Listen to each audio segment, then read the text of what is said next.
Good morning, students. Today we will discuss the causes of business risk. Students, as we all know that what is business risk?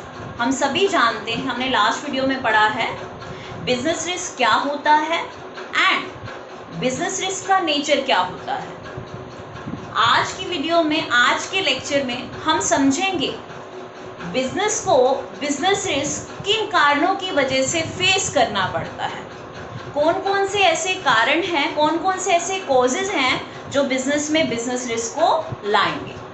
तो हमने 4 category में causes को divide किया है. सबसे पहले है नेचुरल कॉजेज, सेकंड है ह्यूमन कॉजेज, थर्ड है इकोनॉमिक कॉजेज एंड लास्ट है other causes. One by one हम इन कॉजेज को डीपली पढ़ते जाएंगे. तो सबसे पहले हम डिस्कस करने जा रहे हैं नेचुरल कॉजेज क्या होते हैं.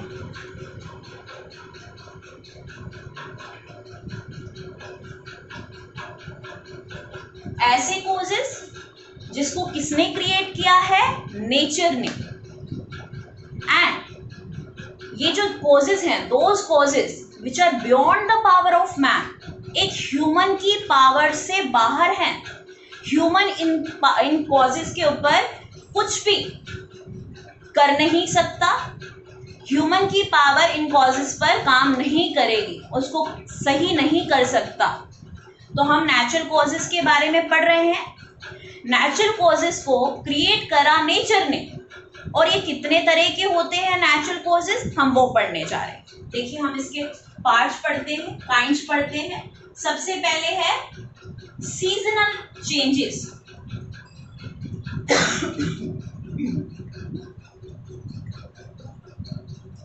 जब नेचर की वजह से सीजन में चेंज होता है, वो भी बिजनेस के लिए बिजनेस रिस्क क्रिएट करेगा.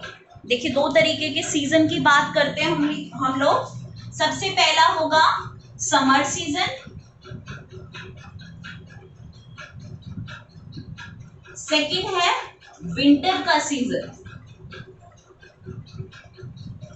देखिए, दोनों में सिचुएशन होगी डिफरेंट, बट दोनों सीजन ही बिजनेस के लिए बिजनेस रिस्क ला सकते हैं. समर सीजन में मे बी पॉसिबिलिटी है कि सूखा हो जाए, ड्रॉट हो जाए. विंटर की सीजन के अंदर ये भी पॉसिबिलिटी है कि स्नोफॉल हो जाए. ये दोनों सिचुएशन ही एक बिजनेस के लिए बिजनेस रिस्क को क्रिएट करेंगे. देखिए, सूखा हो गया, इस बार फसलें नहीं हुई, क्रॉप्स नहीं हुई. क्या जो है किसान है उनके पास इतनी इनकम है वो बिजनेस से कुछ परचेज कर ले? इसका मतलब बिजनेस की सेल कम हो जाएगी, और बिजनेस की सेल कम हो जाएगी तो पॉसिबिलिटी है बिजनेस में प्रॉफिट कम हो जाएगा. तो इट मीन्स नेचर की वजह से जब सीजन चेंज होते हैं तो उसकी वजह से भी हमें बिजनेस रिस्क को फेस करना पड़ सकता है. चलिए, नेक्स्ट हम देखते हैं geological changes.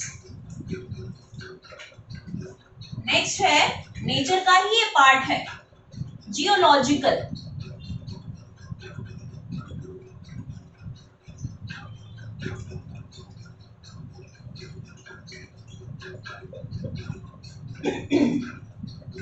Geological changes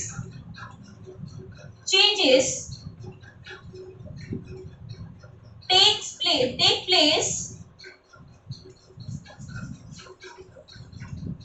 in the womb of earth.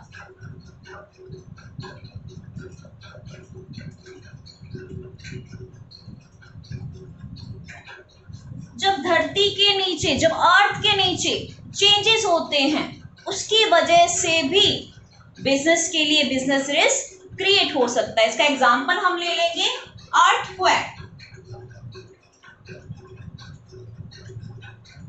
भूकंप आ जाना किसकी वजह से होता है? जब कुछ चेंजेस अर्थ के नीचे होते हैं, तब क्या हो जाता है?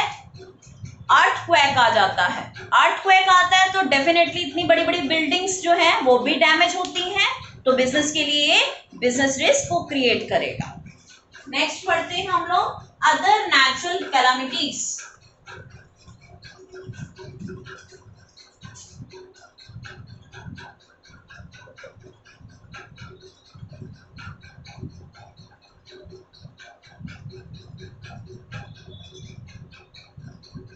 कुछ और नेचुरल क्राइसिस होते हैं जिनकी वजह से बिजनेस को बिजनेस रिस्क फेस करना पड़ता है। हम एग्जांपल ले लेते हैं, कौन कौन से ऐसी नेचुरल कैलामिटीज या क्राइसिस होंगे जिनकी वजह से बिजनेस को बिजनेस रिस्क फेस करना पड़ेगा। एक एग्जांपल लेते हैं हम लोग लोकस्ट अटैक का।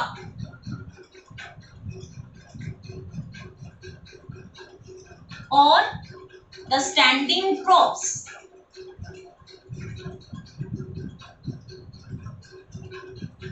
देखिए अभी रिसेंट भी हम सुनने में आ रहा है और हम ये देख रहे हैं, न्यूज़पेपर में बहुत न्यूज़ होती है कि टिड्डी दल का अटैक हो गया। ये क्या है? जो स्टैंडिंग क्रॉप्स हैं उनके ऊपर किनका अटैक हो रहा है? लोकस्ट अटैक हो रहा है। क्या इस पर कोई कंट्रोल कर सकता है? नहीं, क्योंकि ये क्या है? Natural causes.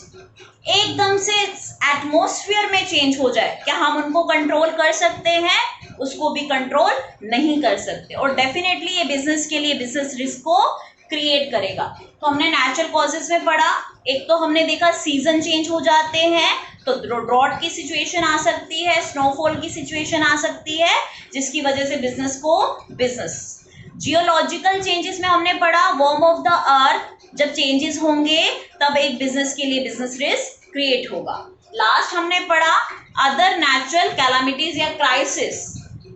एकदम से एटमॉस्फेयर चेंज होना बिजनेस के लिए बिजनेस रिस्क लाता है।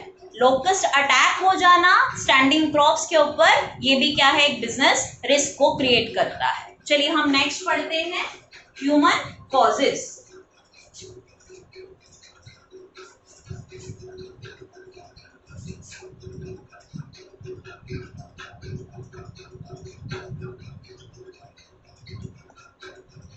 Now who creates risk? Business risk कौन क्रिएट कर रहा है? Who is responsible here? Human. पहले तो नेचर ने बिजनेस रिस्क क्रिएट किया, अब कौन क्रिएट कर रहा है? ह्यूमन। अब कहते हैं ह्यूमन बिजनेस के लिए कैसे जो है बिजनेस रिस्क क्रिएट करेगा। देखिए बिजनेस के पास दो इंपॉर्टेंट पिलर हैं। एक तो है प्रोडक्ट बनाने वाला, प्रोडक्ट मैन्युफैक्चर या मैन्युफैक्चरिंग में जो लोग एंगेज हैं। एक है प्रोडक्ट को कंज्यूम करने वाला। ये सब लोग कौन है? ह्यूमन। प्रोडक्ट बनाएगा भी कौन? ह्यूमन। और प्रोडक्ट को कंज्यूम भी कौन करेगा? ह्यूमन। अब इनकी वजह से अगर बिजनेस में बिजनेस रिस्क आता है तो हम उसको बोल देते हैं ह्यूमन कॉजेस। और ह्यूमन कॉजेस क्यों क्रिएट होते हैं? एक ह्यूमन की केयरलेस की वजह से, एक ह्यूमन की लैक ऑफ इंटेलिजेंसी की वजह से, एक ह्यूमन की डिसऑनेस्टी की वजह से। जो ह्यूमन काम कर रहे हैं, जो ह्यूमन प्रोडक्ट को खरीद रहे हैं, अगर वो डिसऑनेस्ट, ईमानदार नहीं है तो उसकी वजह से भी बिजनेस में बिजनेस रिस्क आएगा। जो बिजनेस में काम कर रहे हैं ह्यूमन, अगर उनमें कॉम्पिटेंसी नहीं है, अगर उनमें स्किल्स नहीं है, तब भी एक बिजनेस के लिए बिजनेस रिस्क डेफिनेटली आएगा। अगर हम इन प्रॉब्लम्स को, इन कॉजेस को जो क्रिएट कर रहा है ह्यूमन, उसको हम सॉर्ट आउट कर दें, उसमें हम इम्प्रूवमेंट कर दें, तो ह्यूमन कॉजेस को कंट्रोल किया जा सकता है।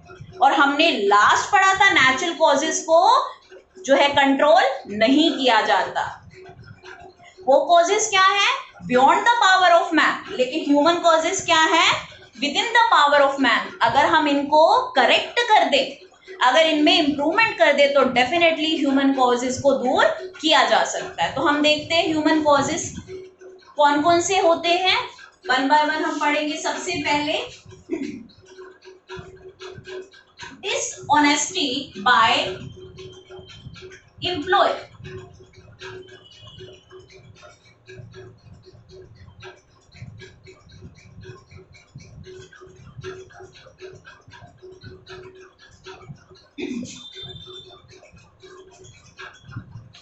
डिसऑनेस्टी बाय एम्प्लॉयज क्या है कि जो एम्प्लॉयज एक बिजनेस में काम कर रहे हैं वो ईमानदार नहीं।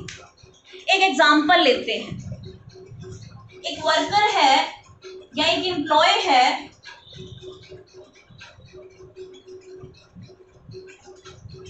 जिसका नाम है मिस्टर राम। अपने बिजनेस के सारे सीक्रेट्स पता थे।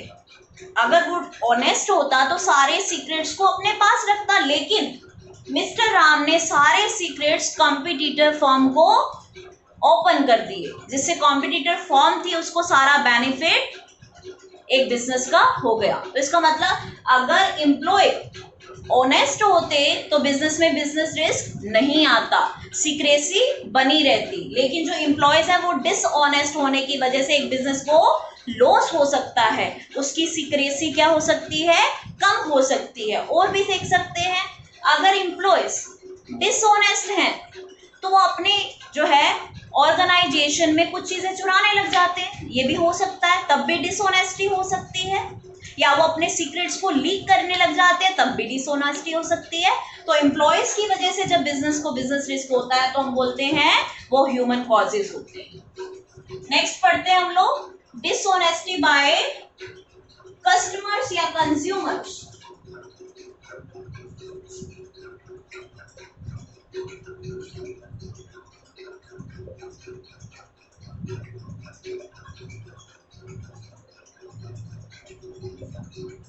अब बिजनेस रिस्क कौन क्रिएट कर रहा है, कस्टमर्स बिजनेस रिस्क क्रिएट कर रहे हैं। कैसे कर रहे हैं, अगर कस्टमर डेलिब्रेटेडली सोच समझ के बिजनेस से उन्होंने कुछ परचेज किया लेकिन वो उसकी पेमेंट नहीं करते हैं, तब भी वो क्या है, डिसऑनेस्ट है।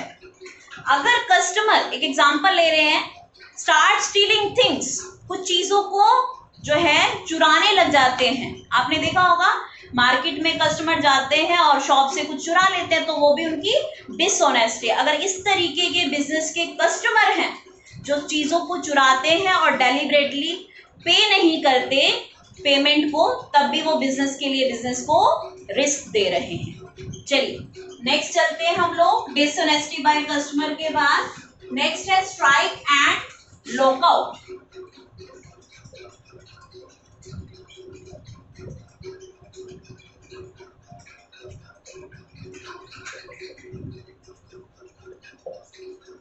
अब जो वर्कर्स होते हैं एक बिजनेस में, अगर वो मैनेजमेंट के डिसीजन से, if workers are not satisfied by management decision, तो वो क्या करते हैं, स्ट्राइक कर देते हैं और लॉकआउट कर देते हैं, जिससे प्रोडक्शन एक बिजनेस की बंद हो जाती है। और जब प्रोडक्शन बंद हो जाती है तो बिजनेस के लिए लॉस या प्रॉफिट में कमी हो जाती है।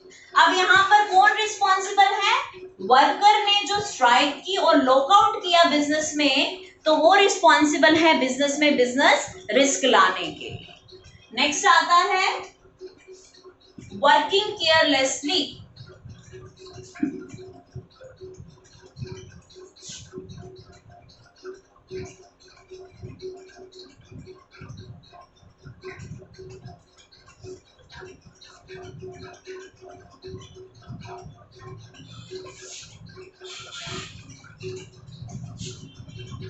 अब हमने बात करी थी कि बिजनेस को चलाने वाले कौन है, मैन्युफैक्चरर, ओनर, ट्रेडर। अगर वही वर्क कर रहे हैं, अपने बिजनेस के अंदर काम कर रहे हैं, बिजनेस को संभाल रहे हैं और वो केयरलेसली काम कर रहे हैं, बिजनेस के अंदर पूरी एफिशिएंसी से काम नहीं कर रहे, पूरी कैपेसिटी से काम नहीं कर रहे, क्या बिजनेस के लिए बिजनेस रिस्क नहीं आएगा। अब हम ओनर की साइड से पढ़ रहे हैं, जब ओनर केयरलेस हो जाता है, सारा का सारा जो स्ट्रेस है वो अपने वर्कर पर ही डाल देता है, सारा का सारा काम अपने वर्कर पर ही डाल देता है, तब भी बिजनेस के लिए बिजनेस रिस्क क्रिएट होगा। इट मीन्स पूरी डेडिकेशन से जब ओनर काम नहीं करता एक ऑर्गेनाइजेशन के अंदर, तब भी ऑर्गेनाइजेशन या तब भी एक बिजनेस के अंदर बिजनेस रिस्क क्रिएट होगा। Thank you.